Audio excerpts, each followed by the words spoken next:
हस्ब मंशा के ऑडियो मज़ामीन के प्लेटफॉर्म पर आपको ब्रदर आज़म मंशा की जानिब से खुशामदीद। हमारा आज का उन्वान है कुर्बानी का गोश्त। इस उन्वान की बुनियादी वजह मुदरजा झेल सवालात है। क्या एक मसीह को कुर्बानी का गोश्त खाना चाहिए? सवाल नंबर 2, क्या कुर्बानी का गोश्त मेरे ईमान को कमज़ोर करता है? सवाल नंबर 3, क्या कुर्बानी का गोश्त मुझे नापाक करता है? नंबर 4, मुक़द्दस पौलुस रसूल ने कुर्बानी का गोश्त खाने से मना किया है, लिहाजा हमें कुर्बानी का गोश्त नहीं खाना चाहिए। नाचीज़ इन सवालात के बारे में तहरीर करता है, कलाम अक़दस से दूरी का अंदाज़ा इस बात से लगाया जा सकता है कि अपने आप को डॉक्टर, बिशप और सीनियर पास्टर्स कहलाने वाले कलाम अक़दस को ना सिर्फ गैर दुरुस्त तरीके से पढ़ते हैं, बल्कि वह ज़िंदा कलाम अक़दस की अहमियत और क़ुव्वत को भी महदूद कर देते हैं। इनके बयान करदा पैगामात सुनने और पढ़ने के बाद ऐसा महसूस होता है कि जैसे कलाम मुक़द्दस कोई आम किताब है, मगर नाचीज़ अपने काबिल एहतराम खुद साख्ता पास्टर्स और बिशप साहिबान को सिर्फ़ और सिर्फ ये बताने की जसारत करना चाहता है कि कलाम मुक़द्दस खुदा के ज़िंदा अल्फाज का मजमुआ है, जिसकी कुदरत के आगे ना शैतान ठहर सकता था, बल्कि दुनिया की कोई भी चीज़ इसका मुकाबला नहीं कर सकती। मुदरजा बाला खुद साख्ता पास्टर्स और बिशप हजरात के बारे में हमारे निजात दहिंदा ने मुक़द्दस मत्ती की अंजील में के 7वें बाब की 15वीं आयत में क्या खूब कहा है, झूठे नबियों से खबरदार रहो जो तुम्हारे पास भेड़ों के बेस में आते हैं, मगर बातन में फाड़ने वाले भेड़िए हैं। ईद उल अज़हा के आने की देर नहीं कि खुद साख्ता पास्टर्स और बिशप साहिबान अपना मजहबी फरीज़ा समझते हैं कि वो मोमिनीन को बावर करवाएं, बल्कि उनमें खौफ पैदा करें कि वो कुर्बानी में शिरकत ना करें, जबकि वो बग़ैर किसी डर और खौफ के खुदा के कलाम को तोड़ मरोड़ कर अपनी ज़ाती अना की तिश्नगी की बातें करते हैं, जिसके लिए मुदरजा झेल हवाला जात का बेशतर इस्तेमाल करते हैं। मुक़द्दस पौलुस रसूल का पहला ख़त कुरिन्थियों के नाम, उसका 10वां बाब, उसकी 19वीं आयत, जहाँ पर कुछ यूँ मरकूम है, बस क्या मैं ये कहता हूँ कि बुत का ज़बीहा कुछ चीज़ नहीं, या बुत कुछ चीज़ है? नहीं, बल्कि ये कि जो ज़बीहा वो गुज़रानते हैं वो ये शयातीन के लिए गुज़रानते हैं, ना कि खुदा के लिए। और मैं नहीं चाहता कि तुम शयातीन के शरीक हो। तुम खुदावन का प्याला और शयातीन का प्याला दोनों पी नहीं सकते। इसके अलावा 28वीं आयत का हवाला भी हमारे खुद साख्ता काबिल एहतराम पास्टर्स देते हैं, जहाँ पर कुछ यूँ मरकूम है, लेकिन अगर कोई तुम्हें कहे कि ये बुत का ज़बीहा है, तो उसकी खातिर जिसने जताया बिला लिहाज ज़मीर मत खाओ।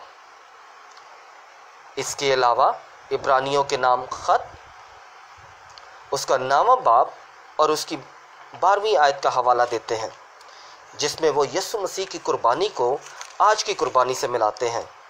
हम हवाला देखते हैं, और बकरों और बछड़ों का खून लेकर नहीं, बल्कि अपना ही खून लेकर मक़दस में एक बार कतई तौर पर दाखिल हुआ और अब्दी मुखलसी हासिल की। इसके अलावा वो इब्रानियों के नाम ख़त, उसका 10वां बाब और 8वीं आयत, फिर इब्रानियों के नाम ख़त 10वां बाब 10वीं आयत से लेकर 12वीं आयत तक, और फिर 14वीं आयत और फिर 18वीं आयत का हवाला देते हैं। میں بائبل مقدس پڑھاتے ہوئے ہمیشہ یہ کہتا ہوں کہ بائبل کے ایک اقدس آیت کی تفسیر سے پہلے پورا اقتباس پڑھیں تاکہ اس کا پس منظر پتہ چل جائے۔ ناچیز یہاں دو پہلوؤں پر بات کرنا چاہتا ہے۔ نمبر 1، شیاطین کی قربانی کا تاریخی پہلو۔ قابل احترام خود ساختہ پاسٹرز حضرات مقدس پالوس رسول کا پہلا خط کرنتھیوں کے نام کا حوالہ متواتر دیتے ہیں۔ یہ خط ہمارے خداوند کے سال 53 یا 54 میں لکھا گیا تھا۔ اس خط کی اہمیت اور اراز و مقاصد کو 5 حصوں میں بیان کیا جا سکتا ہے۔ نمبر 1، مسیح کی صلیب، اتحاد کی وجہ اور بنیاد، ابواب 1 تا 4۔ بد اخلاقی اور جسمی تعلقات کے مسائل، ابواب 5 تا 7۔ اخلاقیات اور عبادت، ابواب 8 تا 14۔ مردوں کی قیامت، باب 15۔ عملی ہدایات، باب 16۔ دوسرا حوالہ قابل احترام خود ساختہ پاسٹر صاحبان عبرانیوں کے نام کے خط کا دیتے ہیں جو تقریباً پہلی صدی میں لکھا گیا تھا۔ اس خط کی اہمیت اور اراز و مقاصد کو ہم کچھ اس طرح دیکھ سکتے ہیں۔ پہلا حصہ، خداوند مسیح خدا کا کامل مکاشفہ، ابواب 1 اور 2۔ خداوند مسیح موسیٰ اور یوشوا سے عظیم تر۔ تیسرا حصہ، خداوند مسیح کی کہانت اور نئے عہد کی فضیلت۔ چوتھا حصہ، ایمان کی افضلیت۔ پانچواں حصہ، عملی ہدایات۔ اب ان تاریخی حوالوں کو ذہن میں رکھتے ہوئے چند ایک کتابوں کا ذکر کرنا چاہوں گا جن میں دیکھا جا سکتا ہے کہ اسلام کئی صدیوں کے بعد مرز وجود میں آیا۔ یہاں پر میں تمام جو کتابیں آپ کے سامنے پیش کر رہا ہوں وہ تقریباً انگلش میں ہیں۔ پہلی کتاب جو ہے introduction to Islam by Tariq Ramadan, یہ 2017 میں لکھی گئی ہے۔ Empires of faith, the fall of Rome to the rise of اسلام،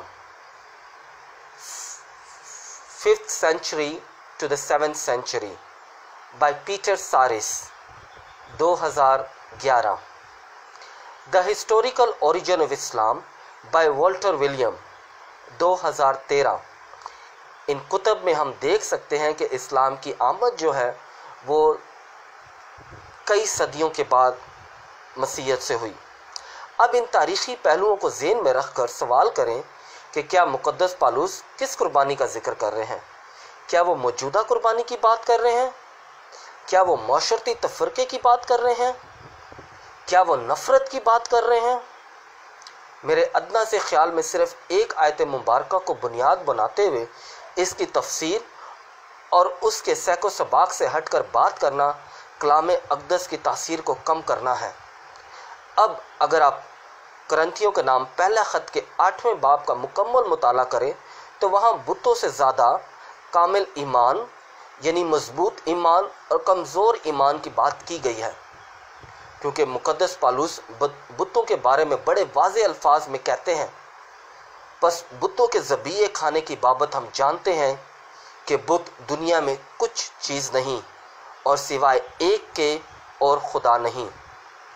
پہلا کرنتھیوں اس کا 8 باب اور اس کی 4 آیت۔ کیا یہ الفاظ مقدس پالوس نے نہیں لکھے؟ کھانا ہمیں خدا سے نہیں ملائے گا، اگر نہ کھائیں تو ہمارا کچھ نقصان نہیں، اور اگر کھائیں تو کچھ منافع نہیں۔ پہلا کرنتھیوں 8 باب اور اس کی 8ویں آیت۔ بتوں کی قربانی اور نہ کھانے کی باتیں وہ کرتے ہیں جو ایمانی طور پر یسوع مسیح کی تعلیمات سے لا علم ہوتے ہیں۔ खुदा का बंदा मुकद्दस पालूस इनके बारे में सख्त अल्फाज इस्तेमाल करते हुए कहते हैं कि वो खुद बुतों को मानते हैं। इसी करंथियों के नाम खत में मुकद्दस पालूस कहते हैं कि बाज़ जो अभी तक बुत परस्ती के आदी हैं उसे बुत ही के ज़बिये की हैसियत से खाते हैं और उनका ज़मीर कमज़ोर होने के सबब से आलूदा हो जाता है। पहला करंथियों उसका 8 बाब और उसकी 7वीं आयत। अब सवाल यहाँ किया जा सकता है, क्या मुकद्दस पालूस कोई नई तालीम दे रहे हैं? हरगिज़ नहीं। मुकद्दस पालूस यीशु मसीह के पैरोकार है और उसी की तालीम का प्रचार कर रहा है जिसका जिक्र अक़दस अंजीलों में रकम है। क्या हमारे निजात दहिंदा यीशु मसीह ने ये नहीं कहा, जो चीज़ मुंह में जाती है वो इंसान को नापाक नहीं करती, बल्कि जो मुंह से निकलती है वही इंसान को नापाक करती है।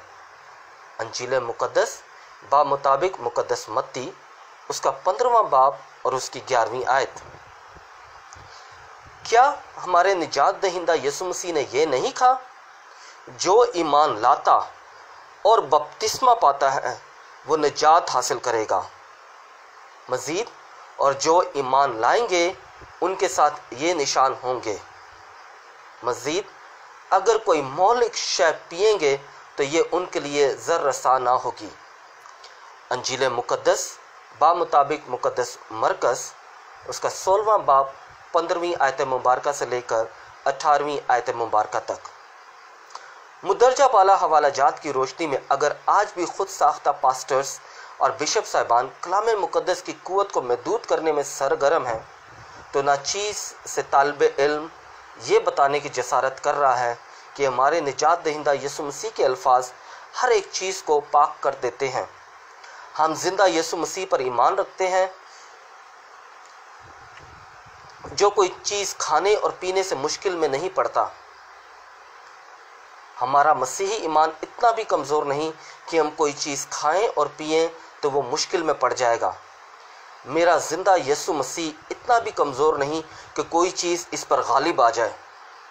मेरा मसीही ईमान तो मुझे भाईचारे और बाहमी मोहब्बत का दर्स देता है। पहला करंथियों उसका 13वां बाब। इसलिए साहिबे खुद साख्ता रहनुमाओं से गुजारिश है कि वो चीज़ों की बजाय यीशु मसीह की कुदरत और कलाम अक़दस की फजीलत को बयान करते हुए ईमान को बढ़ाएं, ना कि समाजी मसले पैदा करें।